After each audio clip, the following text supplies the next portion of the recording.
How do you add a bathroom in a home without adding a single square foot? A lot of people ask me this because we just put this off on this over 100-year-old Victorian home. This renovation came out so beautiful. We got so many interested buyers and ended up selling this home for top dollar with a very sweet profit. And today I'm going to do a deep dive on how and why we added a bathroom on this home. And this design process was very tricky because we couldn't decide where to put the new bathroom. And on top of that, I'm also going to share the permit process, the construction, and all the materials we used. So if you're thinking about adding a bathroom in your home renovation, make sure you watch until the very end, and I really hope that is going to be helpful. If you're new to this channel, I'm Elisa Covington. I'm a house flipper and coach in the San Francisco Bay Area. I've been flipping houses for almost 9 years, and I've done over 100 home renovations. So on this channel, we break down the behind the scenes on Bay Area house flips and also show you before and after videos. If you're interested, make sure you're subscribed. When you hear that we added a bathroom in this home, you probably thought there wasn't enough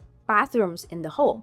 But that was not true. This is a 3-bedroom home and it already had 2 bathrooms. The problem was both of those bathrooms were inside bedrooms. So this is one of the bedrooms and it already had an attached bathroom that's over here. This bathroom was solely for the use of this bedroom, and the front bedroom was not able to access it. So we slightly shifted the layout of the bathroom to add a door to the front bedroom. So now it becomes a Jack and Jill bathroom and both bedrooms had access to it. So it solved part of the problem. Then we had this primary bedroom that also had an attached bathroom. This is still not very big, but the original primary bath was about half of this size with a tiny little shower stove.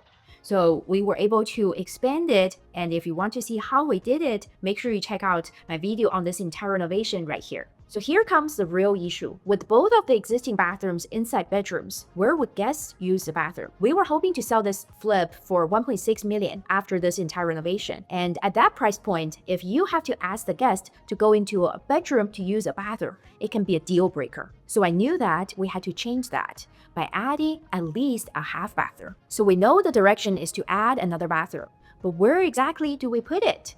This is only a 1,500 square foot home with already 3-bedroom, 2-bath. So we really didn't have much options. And I set my eyes on this dining room.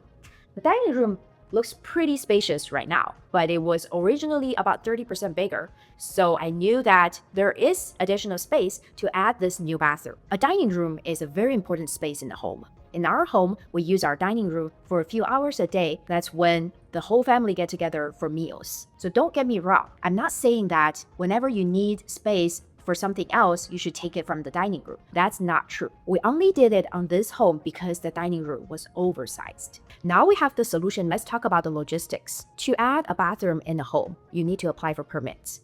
And the permitting usually takes longer than if you were to simply renovating a bathroom because it's considered structural change. Because the structural permit takes longer, it can really delay the timeline of your whole renovation. So a pro tip is to apply for a separate permit for adding a bathroom. So I usually apply for a permit to renovate the kitchen, the other bathrooms first. So you can start work on those areas while waiting for the permit to get approved to add a bathroom. And that can really save you some time. If you want to save money on the new bathroom, you really want to keep it as close to your existing bathrooms as possible because that's how you can save money on plumbing. So here, our new bathroom is very close to the Jack and Jill bathroom that we already had in that bedroom over there. So that way, we really didn't have to use a lot of additional plumbing materials. Before we get into the materials and the finishes of the new bathroom, I want to briefly mention the orientation and the layout. If you are not looking at the floor plan of the entire home as a whole, you can really overlook this. Here's a shout out to my real estate agent, Matt,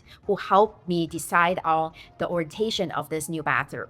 So we were here for the first walkthrough. That's when I walked through with the contractor and real estate agent to decide on the optimum layout of the home and the scope of work. And because this bathroom was so tricky, so we spent 2.5 hours in here. That was probably the longest time I've ever spent on a first walkthrough. And that was all while we were bit by the fleas that were infesting this home. We had no clue at the time. I only found out after I went home that I had bites on my waist and my ankles, and it was quite scary because I didn't know it was flea bites. I thought it was shingles. So that's how this renovation sent me to the hospital. And then we were trying to eradicate the fleas by bombing it a couple times. Matt did it, and then it didn't work. So we had to have professional pest companies to come here. They had to do it 3 times. So usually like you do it 1 time and then it's all gone, but the fleas here somehow were kind of like super mutant fleas that just didn't want to go away until a month later, after 3 treatments. Finally, they were all removed. But that was kind of a different story. But on that walkthrough, Matt really helped us understand that when you put in a new bathroom, you want to consider the layout of the new bathroom, and especially the entrance of the bathroom. Because of how close this new bathroom is to the dining room, you don't want the door to open to the dining room. So people are eating a meal here and then someone walks out of the bathroom is kind of awkward. Matt brought to my attention that this is something that buyers would pay attention to when they are purchasing a home. So we decided to put the door on the other side, right next to the entry door to a bedroom, so that this is kind of a hallway area and the door wouldn't be facing the dining room. Now we're finally inside the new bathroom. Because it's only a half bath, it's actually pretty simple. We have only 2 fixtures, the vanity and the toilet. In the half bathroom, the vanity is usually the focal point. And when you select the vanity, you really don't want something that doesn't match the style of the home.